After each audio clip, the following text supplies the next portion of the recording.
dari Nabi Muhammad SAW, akhir zaman kamu banyak di rumah.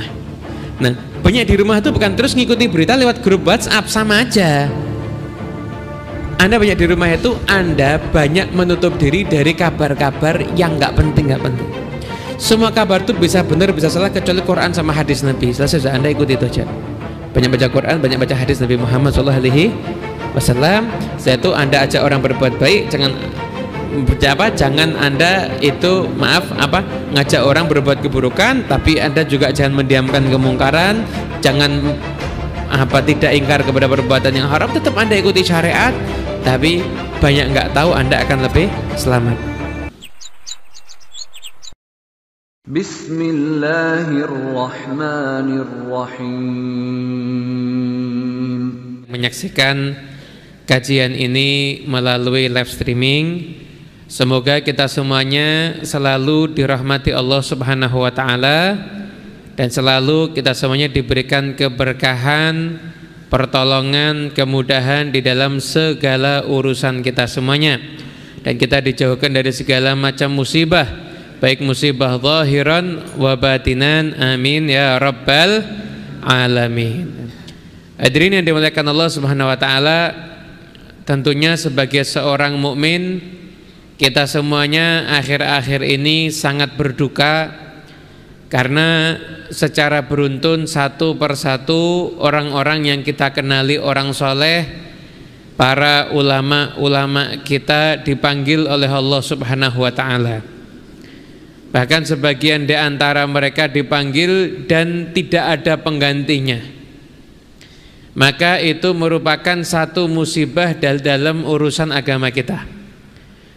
Nggak ada mukmin yang sejati kecuali ketika dia mendengar ada ulamanya, ada orang soleh di sekitarnya, di kalangan masyarakatnya yang diambil nyawanya oleh Allah Subhanahu wa taala, melainkan mereka pasti akan bersedih. Dan itu adalah termasuk salah satu tanda akhir zaman. Di antara tanda akhir zaman adalah diambilnya ilmu. Dan gimana diambilnya ilmu? Biqabdhil ulama, yaitu dengan diambilnya para ulama. Dan tema kita di malam hari ini adalah selamat di zaman fitnah. Fitnah itu apa sih? Ini kan orang kalau nggak tahu maknanya kan nggak bisa untuk menyikapi. Fitnah itu apa? Jadi fitnah dalam bahasa Arab itu nggak sama dengan fitnah dalam bahasa Indonesia. Nah, kan sering orang itu salah memaknai hadis. Kalau dia dituduh yang bukan-bukan, dia bawa hadis al-fitnatu asyaddu minal qatl. Fitnah itu lebih kejam daripada pembunuhan. Lah, al-fitnah dalam bahasa Arab nggak sama dengan bahasa Indonesia. Kalau di dalam bahasa Indonesia ada orang nggak berbuat, dituduh dia berbuat, itu namanya fitnah, bahasa Indonesia. Tapi kalau di dalam bahasa Arab, fitnah itu adalah bentuk jamak dari semua keburukan. Jadi semua keburukan, hal-hal yang tidak diridhoi oleh Allah Subhanahu wa taala, hal yang tidak menyenangkan bagi manusia, maka itu dinamakan fitnah. Makanya kalau Anda kaji tafsir Al-Quran, kata-kata fitnah itu tiap ayat kadang-kadang punya makna yang berbeda, tergantung konteks daripada kalimatnya. Kadang-kadang fitnah itu dimaknai kekufuran, kadang-kadang fitnah itu dimaknai dengan hal-hal yang lainnya. Intinya fitnah itu adalah keburukan. Jadi di zaman yang mana keburukan itu dominan, maka zaman itu dinamakan zaman fitnah. Dan pada kesempatan kali ini saya nggak akan ceramah. Kalau saya ceramah, saya ngomong sendiri berarti hawa nafsu takutnya. Saya hanya akan menerjemahkan apa yang pernah disampaikan oleh seorang ulama yang soleh, yaitu Habib Abdullah bin Husain bin Thahir. Nah, kalau Anda pernah dengar kitab Sulamut Taufik yang banyak dibaca di pondok-pondok pesantren yang ada di seluruh Nusantara ini, bahkan di seluruh dunia dikaji kitab Sulamut Taufik, itu karya seorang ulama yang bernama Habib Abdullah bin Husain bin Thahir. Di banyak cetakan yang pernah saya lihat yang beredar, itu cuma ditulis mu'alifnya Syekh Abdullah Ba'alawi, cuma gitu aja. atau Sayyid Abdullah, cuma gitu aja. Tapi Habib Abdullah bin Husin bin Thahir itu adalah penulis dari kitab Sulamut Taufik. Dia adalah ulama yang masyhur, yang terkenal, ahli ibadah, ahli dakwah. Beliau tuh punya murid yang bernama Habib Muhammad bin Husin Al-Habsyi yang menjadi mufti ada di Mekah dan di Madinah di zaman itu, kurang lebih mungkin sekitar 150-an tahun yang lalu lah. Itu menjadi mufti di sana, dan sanad keilmuan para ulama yang ada di Nusantara ini seperti Kiai Haji Hasyim Asy'ari, Syekhona Khalil, itu kembali ke Habib Muhammad bin Husin Al-Habsyi ini, yang mana beliau ada muridnya Habib Abdullah bin Husin bin Thahir. Jadi kalau kealimannya, keulamaannya nggak perlu kita pertanyakan lagi, kesolehannya nggak perlu kita pertanyakan lagi. Beliau satu hari zikirnya itu baca sholawat, baca tahlil, baca kalimat-kalimat tauhid itu hanya 25.000 kali. Sholawatnya 25.000, zikir ini 25.000, tahlil 25.000, itu zikirnya seperti itu. Belum nih nulis kitabnya, belum ngajarnya, muridnya banyak, luar biasa. Beliau orang yang soleh.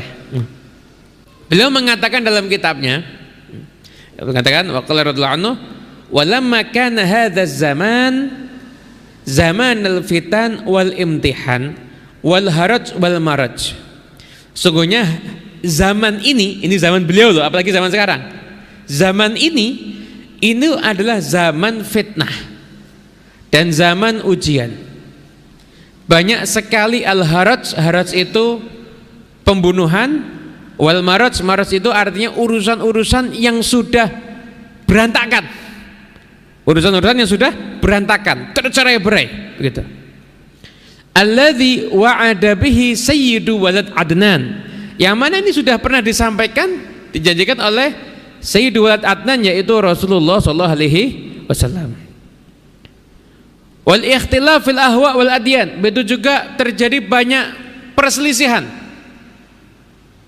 dalam urusan agama dan urusan-urusan yang lainnya.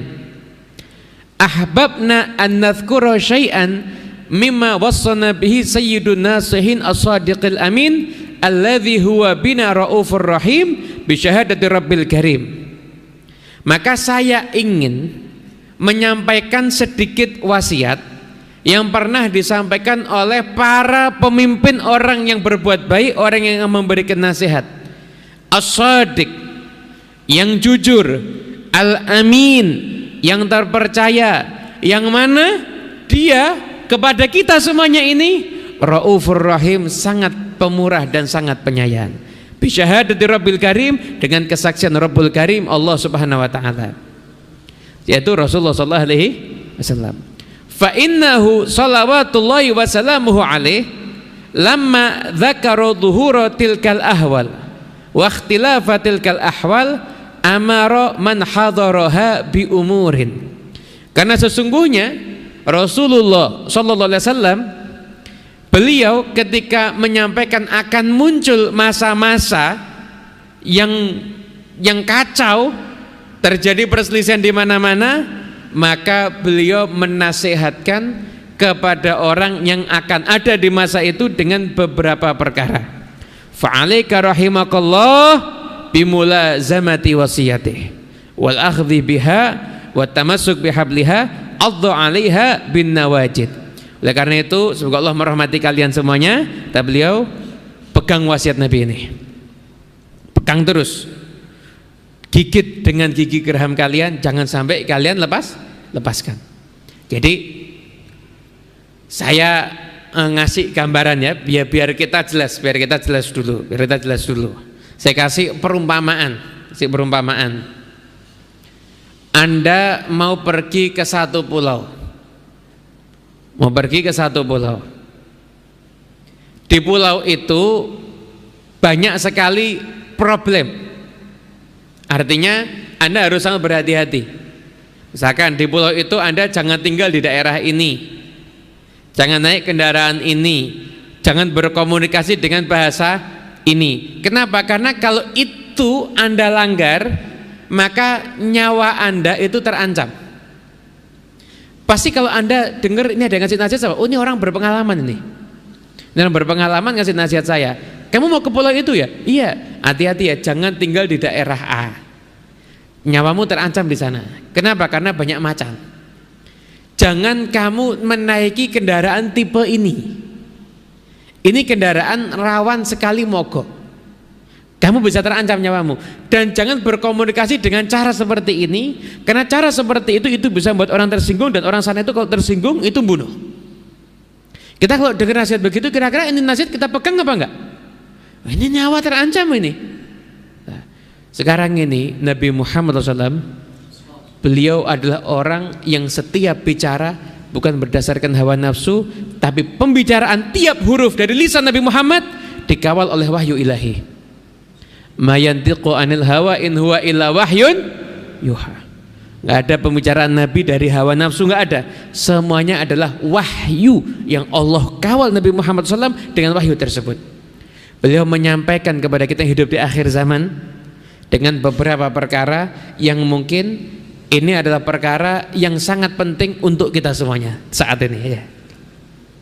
Banyak sekali hadis sebenarnya tentang akhir zaman, dan saya pernah mengkaji hadis-hadis tentang akhir zaman itu selama beberapa masa, dan subhanallah kalau saya perhatikan memang hadis-hadis akhir zaman itu rata-rata yang meriwayatkan Hudzaifah ibnul Yaman. Hudzaifah ibnul Yaman. Hudzaifah ibnul Yaman itu dapat gelar sahibu sirri Rasulullah sallallahu alaihi wasallam. Hudzaifah ibnul Yaman itu pernah meriwayatkan, beliau mengatakan begini, seorang itu kalau ketemu sama Nabi nanyanya kebaikan. Kalau saya nanyanya keburukan. Kenapa? Khawatir loh saya termasuk orang yang terjerumus dalam keburukan. Jadi memang cerdas sahabat Hudzaifah ini. Memang cerdas luar biasa. Jadi rata-rata hadis akhir zaman dari Hudzaifah ibnul Yaman. Di antaranya ada satu hadis yang pernah kita baca. Hudzaifah ibnul Yaman itu pernah menyampaikan begini. Pertama kali yang hilang dari umat ini itu khusyuk. Terakhir nanti yang hilang itu salat. Jadi yang dulu, orang dulu generasi awal salatnya masya Allah luar biasa, khusyuk semuanya. Ada sahabat tuh ketika terkena senjata itu kalau ketika mau diobati itu ketika salat, mau dicabut itu nunggu salat. Kenapa? Ketika salat dicabut panahnya yang nempel nggak terasa. Anda bisa bayangkan ketika salat dicabut panah nggak terasa. Kita sholat masya Allah lihat cecah aja nggak khusyuk kita. Ini nunggu nyamuknya dimakannya kapan. Ada suara HP kita nggak khusyuk. Masya Allah macam-macam. Lapar aja nggak khusyuk kita. Jadi pertama kali hilang dari umat ini khusyuk. Nanti yang terakhir kali hilang sholat. Maaf. Seandainya ada sensus tapi harus jujur. Umat Islam, katakanlah andai kata di kecamatan kita, andai kata katakanlah jumlahnya 20.000, itu yang sholat kira-kira berapa persen? Pasti dalam batin Anda punya jawaban yang mirip dengan jawaban saya. Wah, bisa-bisa nggak sampai 50%, bisa nggak sampai 50% ini. Nah, ini fakta yang terjadi, dan itu sudah disampaikan sama Hudzaifah ibnul Yaman. Kok beliau di zaman itu bisa mensifatkan zaman sekarang? Kenapa? Karena mendapatkan ilmu dari Nabi Muhammad SAW. Pernah ketika itu duduk Sayyidina Umar bin Khattab dengan sahabat. Dan Umar nanya, siapa yang tahu hadisnya Nabi Muhammad tentang fitnah? Ini saya riwayatkan, saya ceritakan hadis ini bil makna ya, bil makna, bukan letter luck kata per kata. Siapa yang tahu hadisnya Nabi tentang fitnah? Dan kata, ada hadisnya Nabi. Nanti fitnahnya orang itu ada di keluarganya, di anaknya, dan di hartanya. Dan fitnah itu solusinya tukafiruha, yang akan nambal fitnah itu adalah sholat, sedekah, amar ma'ruf. Amar ma'ruf itu nyuruh orang berbuat baik, nahi mungkar itu mencegah orang berbuat buruk. Jadi mohon maaf saya perlu menyampaikan, nahi mungkar itu jangan Anda bayangkan itu horor. Nahi mungkar itu simpel. Umpama nih ada yang duduk di sini, maaf, dari saking khusyuknya sarungnya sampai terangkat melebihi lutut. Terus saya negur begini, senyum, Mas sarungnya dibenerin. Itu saya galak apa enggak? Enggak ya? Ramah apa enggak? Ramah. Itu nahi mungkar namanya. Nahi mungkar itu kewajiban. Jangan dimaknai nahi mungkar tuh horor menyeramkan, enggak. Itu tuh nahi mungkar begitu itu. Simple, semua muslim itu nggak boleh anti sama nahi mungkar. Lah ada nahi mungkar yang skalanya besar ya, mungkin kita nggak mampu, tapi kalau ada saudara yang lain yang mampu ya kita doakan. Itu adalah kewajiban bagi setiap umat Islam begitu. Nah, jadi itu fitnah-fitnah yang urusan di harta kamu, keluarga kamu, itu nanti dengan kamu sholat, sedekah, amar ma'ruf, kamu nyuruh orang berbuat baik, kamu mencegah keluargamu agar tidak berbuat mungkar, selesai. Nah, nanti ada pembahasan di sini tentang nahi mungkar tapi sedikit, atau amar ma'ruf nahi mungkar tapi sedikit. Nah itu kata Sayyidina Umar, bukan itu. Fitnah yang saya maksud itu adalah fitnah yang seperti ombak di lautan. Nah, berarti ombak di lautan. Nah, ombak di lautan itu maknanya sebagian dari redaksi yang pernah kita baca, maknanya akan ada fitnah seperti ombak di lautan itu. Jadi ombak itu kalau kita dapat kena itu, wah gede ombaknya, belakangnya lebih gede lagi ternyata, belakangnya lagi lebih gede lagi. Kalau Anda mau neliti, coba Anda pikirkan kondisi fitnah yang ada di zaman sekarang dengan 10 tahun yang lalu, lebih ngeri mana? Lebih ngeri sekarang. Anda bayangin 10 tahun yang akan datang, Anda bayangin zamannya anak-anak Anda nanti, zamannya cucu-cucu Anda nanti, Anda tidak bekali dengan ilmu agama. Na'udzubillah min dzalik. Mudah-mudahan selamat semuanya insyaallah. Kita, keluarga kita semuanya insyaallah selamat semuanya. Nah. Jadi itu fitnah yang seperti ombak. Leva bilang, kamu nggak usah mikir itu Umar. Antara kamu dengan fitnah itu ada pintu yang ditutup. Antara kamu dengan fitnah itu ada pintu yang tertutup. Lalu Sayyidina Umar cerdas, Sayyidina Umar nanya, pintunya nanti dibuka atau dirusak? Ini antara Sayyidina Umar dengan fitnah kan ada pintu yang tertutup. Ada pintu yang tertutup. Ini kita, sebalik pintu itu ada macan. Selama pintu ditutup, macan membahayakan kita apa enggak? Enggak. Kalau pintu dibuka, macan membahayakan kita apa enggak? Membahayakan. Tapi bisa kita kali, kalau macannya masuk kita tutup bisa. Tapi kalau pintunya dirusak, macannya bisa kembali lagi enggak? Enggak, selamanya akan membahayakan kita. Sayyidina Umar nanya pintar. Pintunya dibuka atau dirusak? Hudzaifah, dirusak. Berarti pintu itu nggak akan tertutup lagi selamanya. Iya. Itu Sayyidina Umar pergi. Ya dasarnya saling bertanya-tanya. Sama tanya-tanya.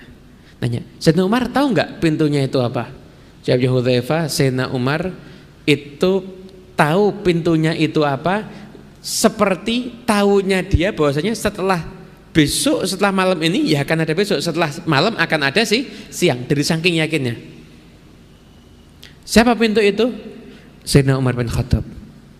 Itu isyarat bahwasanya Sayyidina Umar bin Khattab, pintu dosa artinya apa? Beliau akan wafat dalam keadaan terbunuh, syahid, dalam keadaan terbunuh. Kemudian setelah itu ada juga yang mensyarahkan bahwa yang dimaksud adalah ketika fitnah itu sudah dibuka dan dari zaman itu sampai akhir zaman, maka fitnah itu akan selalu ada sampai nanti Allah Subhanahu wa taala akan menyelesaikan ini semuanya sebagaimana yang ada dalam hadis-hadis akhir zaman, yaitu dengan munculnya Imam Mahdi, Nabi Isa dan lain sebagainya. Nah, kembali ke pembahasan kita, berarti Nabi Muhammad SAW sudah mensifatkan zaman kita ini semuanya dengan detail. Gini, saya nanya.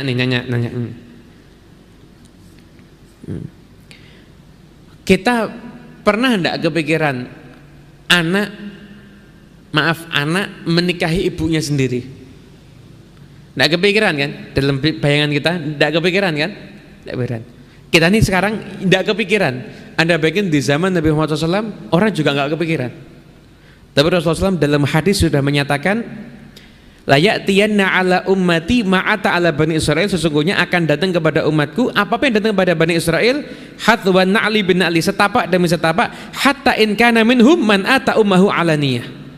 Bahkan di antara mereka nanti akan ada yang mendatangi ibunya, menikahi ibunya secara terang-terangan. akan terjadi nanti orang nikah dengan ibu kandungnya sendiri.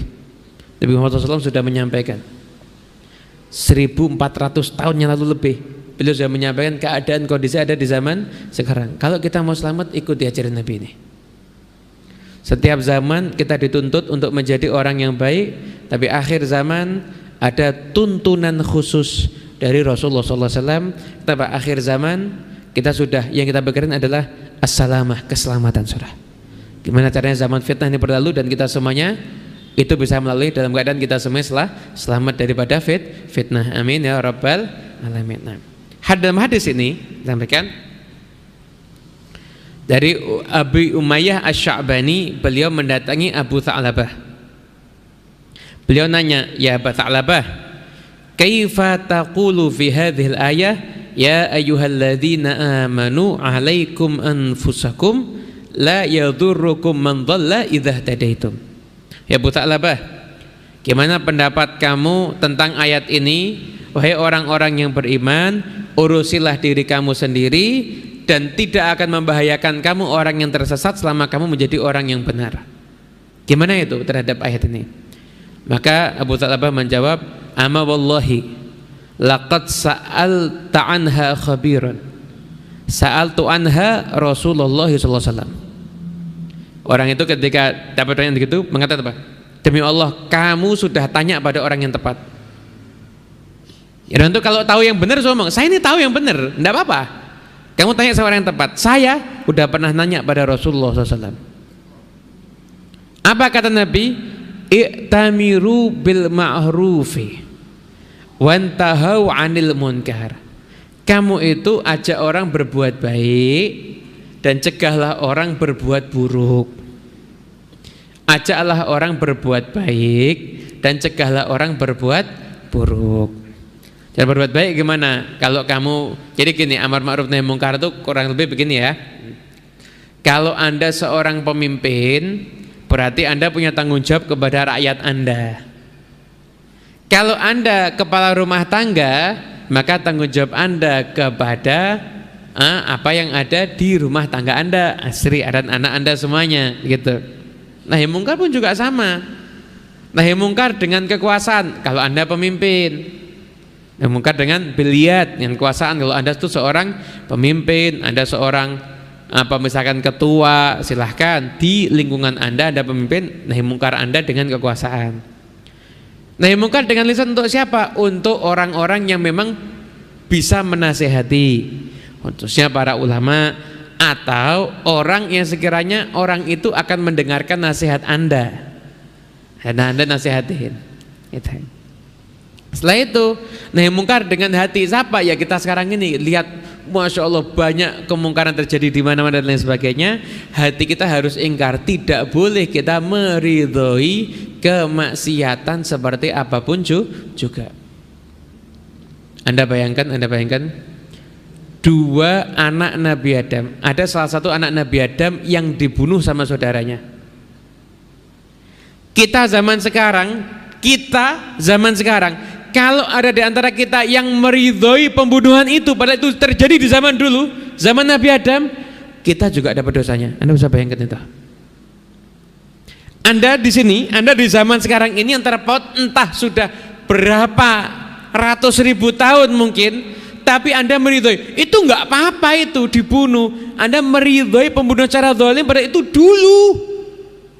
Anda dapat dosa membunuh padahal Anda nggak pernah membunuh, hanya karena Anda meridhoi pembunuhan. Na'udzubillah min dzalik. Hati-hati. Ini zaman dulu loh ini. Tapi Anda ridho, Anda mendapatkan dosa seperti Anda membunuh. Na'udzubillah min dzalik. Pada setelah itu ingkar dengan hati kita, jangan ridho terhadap adanya nggak baik. Ada prostitusi dibuka, Anda senang, nggak apa-apa, itu hak asasi manusia. Anda di sini nggak ikut jadi pelanggannya sana, tetap dapat dosa Anda. Setiap di sana terjadi kemaksiatan, Anda tetap dapat dosanya. Kenapa? Anda ridho. Hati-hati, makanya harus ingkar terhadap semua bentuk keburukan. Itu. Nah, saya udah nanya sama Rasulullah SAW, kamu itu perintah orang berbuat yang baik, cegahlah orang berbuat yang buruk. Hatta idza ra'aitum syuhan muta'an, hingga nanti ketika kamu menyaksikan syuhan muta'an, ketika orang itu sudah menuruti sifat kikirnya, wahawan muttaba'an, hawa nafsu yang didewa-dewakan, wa dunya mu'tsaratan, dunia yang diutamakan, wa ijaba kulli dzi ra'yin bi ra'yih, setiap orang itu menganggap pemikirannya adalah yang terbaik. Nah, kalau kamu sudah menyaksikan yang pertama syuhan mutan, orang sudah banyak yang kikir. Kira-kira zaman sekarang terjadi apa enggak? Banyak, mohon maaf, ada orang tiap hari makan enak, bahkan dia bisa membeli barang-barang yang enggak berguna. Dia hamburkan uangnya, tapi ternyata kerabatnya untuk makan harus hutang. Kikir. Zakatnya enggak dibayar, bayar zakat nunggu Ramadan dibayarkan bareng sama gaji, haram. Gaji itu kewajiban kamu, zakat beda lagi. Kikir. Kemudian orang sudah banyak yang kikir, ini bisa terjadi pada siapapun, termasuk kepada kita semuanya. Enggak zakat dibayar, sedekah juga ada enggak sedekah. Sedekah itu utamanya kepada kerabat ya. Sedekah itu utamanya kepada kerabat kita. Jadi kadang-kadang orang semangat kalau sedekah yang sifatnya itu Masya Allah, sedekah ke luar negeri, ada kok musibah, wah semangat. Keluarganya nggak diurusin.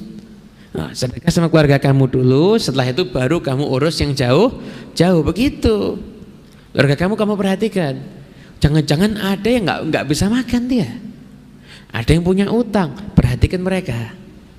Memang sedekah sama kerabat itu susah. Kenapa? Karena kerabat itu nggak begitu terima kasih, sama orang lain enak. Terima kasihnya orang lain itu kayak ikhlas gitu. Kerabat sendiri kadang nggak terima kasih malah protes. Kok cuma segini? Kok nggak banyak? Besok lagi ya. Itu kerabat begitu, nggak apa-apa. Tapi itu yang pahala beneran di situ. Kadang-kadang terima kasih aja enggak, bayangin. Kerabat begitu. Tapi itu yang paling utama untuk kita sedekah. Syuhan mutoan, orang sudah kikir semuanya. Untuk buat resepsi biaya mahal, oh siap. Buat nolong orang lain nggak siap. Keluarganya sakit nggak siap. Nah, terjadi. Wahawan mutaban, orang ngikuti hawa nafsu semuanya. Ya Allah. Yang dipikir cuma biar gimana caranya seneng. Tidur enak, makan enak, Masya Allah, nurutin hawa nafsu semuanya. Nggak mau ada perjuangan, nggak mau. Coba itu, maaf nih, coba itu kalau seandainya diumumkan besok pagi sholat subuh di Masjid As-Sagaf, yang hadir dapat uang 100.000, insya Allah sampai jalan full itu. Kayak waktu ada Habib Umar bin Hafid itu, sampai jalan full yang sholat subuh.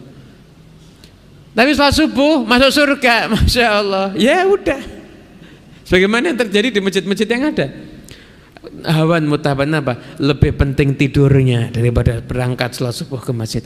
Hawa nafsu diturutin. Jadi wa dunya mu'tharatan, dunia wah dipikirin. Anaknya nggak bisa bahasa Inggris, ya Allah, kiamat. Anaknya nggak bisa baca Quran, santai. Nilai anaknya jelek, heboh. Anaknya dihukum, anaknya nggak sholat, biasa. Ini termasuk bagian ngajarin anak mentingkan dunia tanpa kita sadari. Orang-orang tua kadang-kadang kalau nyuruh anaknya tidur, nak tidur besok sekolah, itu salah. Nak tidur besok sholat subuh. Akhirnya anak itu nggak mau bangun pagi kecuali hanya sekolah, repot. Liburan dianggap sholat subuhnya juga libur. Nak tidur besok sholat subuh, sholat subuh itu pondasinya. Begitulah dunia mu'taran, dunia itu di pikiran orang. Orang hanya mikir gimana saya senang di dunia ini, tapi nggak mikir gimana saya bahagia di akhirat nanti. Akhirat lebih kekal. Wal akhiratu khairul laka minal ula. Wa ijaba kulli dzi ra'yin bi ra'yih. Orang-orang yang punya pemikiran, pemikiran saya yang paling hebat, kamu harus nurut saya. Ini enggak ada pemikiran sampai hebat saya, enggak. Nganggap dirinya itu lebih hebat dibanding orang lain. Terus begitu. Enggak, pemikiran saya itu lebih pas. Ini yang benar itu ya begini. Itu yang di situ itu salah. Orang-orang itu banyak yang salah. Senangnya menganggap dirinya hebat kalau dia bisa nyalahkan orang lain. Padahal ngomong depan orang awam, enggak ngomong depan pakar. Imam Malik itu dulu nulis kitab Al-Muwatta, dibawa ke pakar-pakar, bener nggak ini? Disetujui, dikasih nama Al-Muwatta, artinya apa? Yang disepakati. Anda ngomong pemikiran Anda hebat, ngomongnya depan orang awam, dianggap hebat bener. Dan Anda ngomong depan orang pintar, tahu kalau Anda salah. Begitu. Jadi orang tuh membanggakan pemikirannya masing-masing. Kalau udah itu terjadi, apa kata Nabi? Fa'alaika nafsak. Urus diri kamu. Ada riwayat alaikum bi khassati nafsik. Kewajibanmu ngurus pribadimu. Ada riwayat lain lagi alaikum bi khawasi nafsik. Kamu urus orang-orang di sekitarmu. Jadi kalau kamu keluarga ya keluargamu, kalau kamu guru ya murid-muridmu, kalau kamu ketua organisasi ya organisasimu, pokoknya lingkupmu yang terbatas, urusi itu. Wada'anka amral awam, dan tinggalkan urusan-urusan umum yang terjadi, ya kamu tinggalkan dah. Yang buruk ya kamu jangan kamu benarkan. Yang terjadi apapun juga kamu doakan. Jadi wada'anka amral amah, riwayat lain amral amah, riwayat yang ini amral awam, kamu tinggalkan urusan-urusan umum yang terjadi, udah serahkan sama Allah. Tapi jangan sampai kehilangan kepedulian. Man lam yahtam bi amril muslim falaysa minhum. Orang yang enggak peduli dengan urusan orang muslim maka bukan termasuk golongan mereka. Setidaknya ketika kita mendengar ada muslim terzalimi dan lain sebagainya, maka kita mendoakan aslahallahu mural muslimin wa sarrafallahu syarral mutin. Ini sebagaimana dibaca di Ratibul Haddad itu, baca doa itu, ya Allah berikanlah kebaikan untuk umat Nabi Muhammad. Allahumma aslihna wa aslih man fi sulahihi sulahul Islam wal muslimin. Allahumma arham umat Sayyidina Muhammad. Sering doa begitu, tanda Anda kepedulian. Tapi jangan ikut ngurus-ngurus sudah. Anda setiap apapun mau Anda urusi, nggak kuat Anda. Tinggalkan dah. Urusi diri Anda, fokus ke diri Anda sendiri. Apapun yang terjadi, Anda banyak mendoakan dan Anda banyak nggak tahu, Anda akan lebih selamat. Mereka tahu Anda akan lebih selamat. Ini nanti banyak sekali nanti di antara ini sebenarnya hadisnya banyak, cuma nggak akan saya baca semuanya. Saya baca semuanya selesainya Rebu depan nanti. Ini saya baca cuma satu hadis saja. Ini nanti banyak sekali perintah dari Nabi Muhammad SAW. Akhir zaman kamu banyak di rumah. Nah, banyak di rumah itu bukan terus ngikuti berita lewat grup WhatsApp, sama aja. Anda banyak di rumah itu Anda banyak menutup diri dari kabar-kabar yang nggak penting. Semua kabar itu bisa benar bisa salah kecuali Quran sama hadis Nabi. Selesai sudah, Anda ikuti itu aja. Banyak baca Quran, banyak baca hadis Nabi Muhammad SAW. Setelah itu Anda ajak orang berbuat baik, jangan Anda itu ngajak orang berbuat keburukan, tapi Anda juga jangan mendiamkan kemungkaran, jangan tidak ingkar kepada perbuatan yang haram. Tetap Anda ikuti syariat, tapi banyak nggak tahu, Anda akan lebih selamat. Dan setelah itu fa inna min waraikum ayyaman, sehingga setelah ini akan ada hari-hari as-sabru fihinna kal qabdhi al jamri. Sabar itu kayak orang megang bara api, panas. Sabar itu kayak orang megang bara api, panas. Tapi bara api jangan dilepas. Nah, karena kalau bara api dilepas Anda kebakar. Kalau Anda punya istri Anda kebakar, Anda punya anak Anda kebakar. Sabar, ngikuti, beristiqomah dalam syariat, ngikuti ajaran agama, itu kayak Anda megang bara api. Anda harus kuat, Anda panas, iya, tidak apa-apa udah. Anda nggak mengizinkan istri Anda keluar dengan pakaian-pakaian yang menor-menor misalkan. Wah, istri Anda mungkin makan diomongin orang, kenapa? Ini sudah modern dan sebagainya. Sabar, bara api. berapi. Anda nggak mengizinkan istri Anda menghadiri acara-acara yang di situ ada musik-musik, tarian-tarian yang diharamkan. Anda akan dikritik, Anda akan dicaci. Sabar, bara api, tapi Anda selamat. Tapi Anda selamat. Anda menutup diri, aduh saya nggak mau banyak kumpul orang. Oh, dibilang sombong, nggak apa-apa, sabar, bara api, tapi Anda selamat. Ada banyak kumpul, apa manfaatnya? Paling kita ini sekarang ini akhir zaman, datang sholat Jumat, sholat jamaah, majlis ilmu, majlis zikir, selesai. Urusan kerja sekiranya, urusan kerja kumpul sama orang sekiranya urusan kerja selesai udah. Banyak di rumah, banyak kita baca Al-Quran, banyak kita mungkin baca buku-buku yang bermanfaat, hadis-hadis Nabi Muhammad SAW, itu lebih manfaat. Saya lihat di YouTube, dengerin ceramahnya ulama, boleh asalkan ulamanya jelas. Ulamanya jelas. Rekreasi sama anak, tanazzuh, boleh, tidak apa. Sebentar selesai itu kembali lagi. Ini akan lebih selamat.